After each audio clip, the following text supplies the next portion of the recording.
오늘 우리에게 주시는 하나님의 말씀은 고린도후서 7장 8절에서 16절까지의 말씀입니다. 고린도후서 7장 8절에서 16절까지의 말씀 교독하시겠습니다. 그러므로 내가 편지로 너희를 근심하게 한 것을 후회하였으나 지금은 후회하지 아니함은 그 편지가 너희로 잠시만 근심하게 한 줄을 알미라.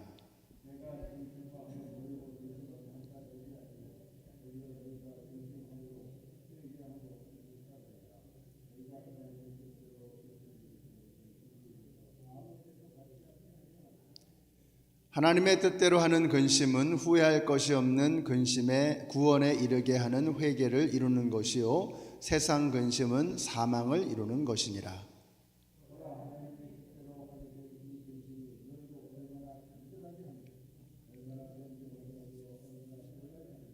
얼마나 두렵게 하며 얼마나 사모하게 하며 얼마나 열심 있게 하며 얼마나 벌하게 하였는가. 너희가 그 일에 대하여 일체 너희 자신의 깨끗함을 나타내었느니라. 그런즉 내가 너희에게 쓴 것은 그 불의를 행한 자들을 위한 것이 아니요 그 불의를 당한 자를 위한 것도 아니요 오직 우리를 위한 너희의 간절함이 하나님 앞에서 너희에게 나타나게 하려 함이로라. 이로 말미암아 우리가 위로를 받았고 우리가 받은 위로 위에 디도의 기쁨으로 우리가 더욱 많이 기뻐함은 그의 마음이 너희 무리로 말미암아 안심함을 얻었음이라. 내가 그에게 너희를 위하여 자랑한 것이 있더라도 부끄럽지 아니하니 우리가 너희에게 이른 말이다. 참된 것 같이 디도 앞에서 우리가 자랑한 것도 참되게 되었도다.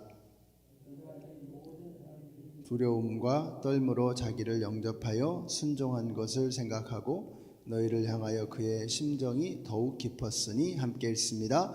내가 범사에 너희를 신뢰하게 된 것을 기뻐하노라. 아멘. 네, 오늘 본문에는 이 근심이라고 하는 단어가 유독 여러 차례 등장을 하고 있습니다. 그래서 오늘의 주제는 근심입니다. 근심. 자, 그런데 근심에도 급이 있다는 것입니다. 레벨이 다른 근심이 있다라는 거죠. 결론부터 말씀을 드린다면 저는 여러분이 쓸데없는 근심에 사로잡히지 마시고 거룩한 근심, 하나님께서 기뻐하시는 참 멋있는 근심을 하시는 우리 성도님들이 되시기를 바랍니다. 여기서 이 근심이라고 하는 말은 부담스럽게 한다, 마음을 힘들게 한다라는 뜻입니다. 그래서 8절에 보니까 바울이 고린도 교회에 편지하고 나서 후회를 했습니다. 자, 그 편지가 소위 말하는 눈물의 편지입니다. 우리에게 전해지지 않은 편지죠. 고린도 전서를 써서 보낸 다음에 고린도 교회가 더 좋아지는가 싶었더니 오히려 고린도 교회가 더 영적으로 안 좋은 상태로 떨어지고 바울과도 감정이 좋지 않은 그런 불편한 상태가 되어져 버렸습니다. 그래서 바울이 눈물로 호소를 하면서 쓴 그 다음 편지가 바로 우리가 소위 말하는 이 눈물의 편지다라고 하는 것입니다. 자, 그런데 그 내용이 고린도 교회의 성도들에게 상당히 이 어떤 마음에 부담을 주었던 것 같습니다. 굉장히 마음을 불편하고 힘들게 했던 것이죠. 그래서 바울이 편지를 보내놓고 나서도 이게 걱정도 되고 또 후회도 되고 그랬던 것 같습니다. 자, 그런데 그 편지가 고린도 성도들의 마음을 움직였던 것입니다. 성령님이 역사하신 거죠. 자, 그래서 8절에서 이렇게 말씀하는 거죠. 처음에는 후회도 되었지만 이제는 후회하지 않는다. 왜냐하면 그 편지 때문에 너희가 잠시 근심했지만 그게 오래가지 않았다는 겁니다. 지금은 오히려 기뻐하게 되었는데 그 이유가 뭐냐? 우리 9절의 말씀 같이 읽습니다. 시작. 내가 지금 기뻐함은 너희로 근심하게 한 까닭이 아니요 도리어 너희가 근심함으로 회개함에 이른 까닭이라. 너희가 하나님의 뜻대로 근심하게 된 것은 우리에게서 아무 해도 받지 않게 하려 함이라. 자, 이게 무슨 말이냐? 바울이 고린도 교회 성도들에게 야기시켰던 근심은 이게 다른 종류의 근심, 급이 다른 근심이었다라는 거죠. 그 편지 때문에 고린도 교회의 성도들은 고민을 하게 되었습니다. 우리가 이렇게 신앙생활하는 게 맞는 것인가? 이러면 안 되지 않는가? 자, 그래서 그 근심 때문에 저들은 회개하게 되었고, 마음이 찔렸고 회개하게 되었고, 그래서 아무런 해를 받지 않았다. 자, 이것은 우리 성경의 참 독특한 표현입니다. 해를 받지 않았다. 예를 들어서 로마서에서 1장 16절에서 이렇게 말씀하죠. 내가 복음을 부끄러워하지 아니하노니. 복음을 부끄러워하지 않는다. 이게 무슨 표현이냐? 복음을 자랑스럽게 여긴다라고 하는 것을 강조하는 것입니다. 오히려 자, 여기서 해를 받지 않았다라고 하는 이 말도 그냥 단순히 해를 받지 않았다라는 정도가 아니라 큰 유익이 있었다라고 하는 이런 의미를 담고 있는 강력한 긍정적인 표현인 것입니다. 자, 바울이 주었던 근심은 고린도 교회에 커다란 유익을 주었던 근심이라는 것이죠. 오늘 말씀에 따르면 하나님의 뜻대로 하는 근심이었다라고 하는 것이죠. 사랑하는 성도 여러분, 저는 여러분이 쓸모없는 근심에 사로잡혀 살지 않게 되시기를 바랍니다. 무엇을 입을까? 무엇을 먹을까? 무엇을 마실까? 이건 다 이방인들이 하는 것이다 라고 예수님께서 말씀하셨습니다. 너희들은 그런 쓸데없는 걱정하지 말고 생각해 보라고. 하늘에 있는 새도 먹이시고 들판에 있는 꽃들도 다 입히시는 하나님께서 하물며 그런 것들도 하나님께서 다 채워주시는데 너희를 사랑하는 너희의 천부께서, 너희 하늘 아버지께서 우리에게 필요한 모든 것을 다 주시지 않겠냐는 것입니다. 그러므로 너희는 먼저 그의 나라와 그의 의를 구하라. 그리하면 이 모든 것을 너희에게 더해줄 것이다 라고 예수님께서 말씀하셨습니다. 그러니까 우리 예수 믿는 사람들은 쓸데없는 걱정, 쓸데없는 근심으로 살아가면 안 된다는 것입니다. 우리에게도 근심이 있어야 하는데 그것은 거룩한 근심이다. 오늘 말씀에 따라서 우리는 하나님의 뜻대로 하는 근심, 하나님이 주시는 근심, 이것을 가지고 살아야 한다는 것입니다. 아무렇지도 않은 듯이 그냥 잔치하듯이 흥청망청 이렇게 살아서는 안 된다는 거예요. 그럼 우리가 해야 되는 근심은 뭐냐? 세상 사람들과 똑같은, 이방인들과 똑같은 그런 천박한 근심이 아니라 하늘 아버지께서 우리의 심령 가운데 부어주시는 하나님의 뜻을 따라 행하는, 갖게 되는 그런 근심으로 살아가야 한다라고 하는 것입니다. 저는 여러분에게 영적인 고민, 영적인 근심이 하늘 아버지께서 부어주시는 거룩한 근심이 있게 되시기를 바랍니다. 그것은 내가 어떻게 살아가야 하느냐 하는 것입니다. 하나님과 어떤 관계를 맺으며 살아가야 하는 것인가?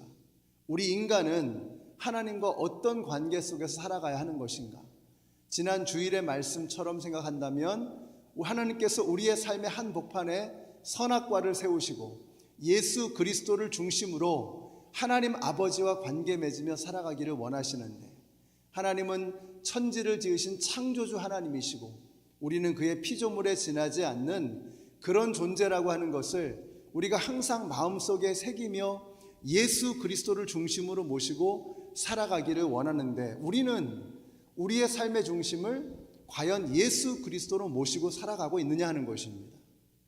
세상이 주는 근심이 우리의 생각의 한복판에 있는 것입니다. 물질에 대한 근심, 성공에 대한 야심, 이런 것들이 우리의 마음을 온통 사로잡고 있는 것입니다. 우리가 우리 자녀들에게 뭘 가르쳐 줘야 되느냐? 인생의 한복판에 예수 그리스도가 계심을 알려줘야 하는 것이죠. 그러니까 우리가 자녀들에게 교육해야 되는 것의 전부는 뭐냐면 딴 거 없습니다. 우리의 삶의 한복판에는 선악과가 있어야 한다. 하나님께서 천지를 지으신 창조주이시고 우리는 그의 피조물에 지나지 않음을 우리의 자녀들이, 그리고 우리 부모님들이 깨닫게 될 때 이보다 행복한 삶은 없고 이보다 거룩한 삶은 없다라는 것입니다. 오늘 여기 새벽기도 나오신 우리 모든 성도님들께서 이 거룩한 근심, 과연 내 삶의 한복판에는 예수 그리스도가 계신가? 나는 과연 예수님을 중심으로 하나님을 바라보며 살아가고 있는가 하는 이 거룩한 근심을 갖게 되시는 우리 모든 성도님들이 되시기를 바랍니다. 제가 오늘 이 말씀을 묵상하면서 뜬금없이 이번 가을부터 하게 될 목장에 대해서 생각을 해봤습니다. 여러분, 우리는 우리 생각만 하며 살아갑니다. 기도를 해도 나를 위해서 기도하고, 우리가 열심히 말씀을 읽어도 내가 잘 되기 위해서, 내가 축복받기 위해서 말씀을 열심히 읽고, 예배를 뜨겁게 드려도 내가 하나님 앞에서 은혜 받기 위해서 그렇게 열심히 예배하는, 그것이 잘못됐다는 것이 아니라 거기에서 멈추면 그것은 하나님이 주시는 거룩한 근심에서 멀어진 것입니다. 하나님이 주시는 거룩한 근심은 뭐냐면 아버지의 마음을 갖는 것입니다. 우리 아버지의 마음은 뭐죠? 하나님께서는 병들고 죽어가는 영혼들, 예수님 알지 못하며 신음하는 영혼들, 그들에게 하나님의 관심이 있습니다. 그러니까 그들에게 나의 관심이 그들에게 미치지 못한다면 우리는 거룩한 근심이 아니라 이방 사람들이 행하는 것과 똑같은 그런 염려로 살아가는 사람이 되고 만다는 것입니다. 무엇을 먹을까? 무엇을 입을까? 무엇을 마실까? 어떻게 성공할까? 어떻게 더 많은 돈을 벌까? 어떻게 더 많은 인기를 누릴까?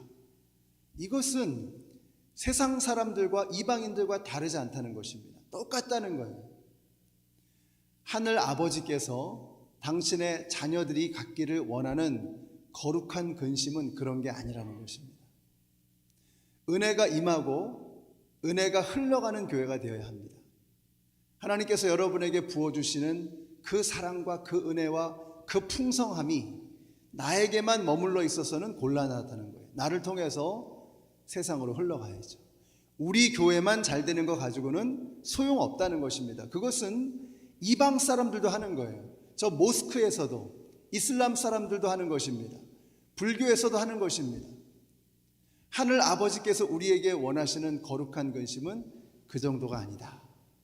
오늘 여러분이 이것을 마음에 새기시고 하나님의 자녀로서, 그리스도인으로서 거룩한 근심을 가지고 어떻게 이 땅을 살아가야 하는가 하는 것을 깊이 마음에 새기시고, 오늘 하루 여러분이 오늘 우리에게 주시는 이 말씀, 내가 어떤 근심을 가지고 어떤 마음을 가지고 오늘 하루를 살아갈 것인가 라고 하는 이 아버지의 마음을 가지시는 우리 모든 성도님들이 되시기를 우리 예수님의 이름으로 축원합니다.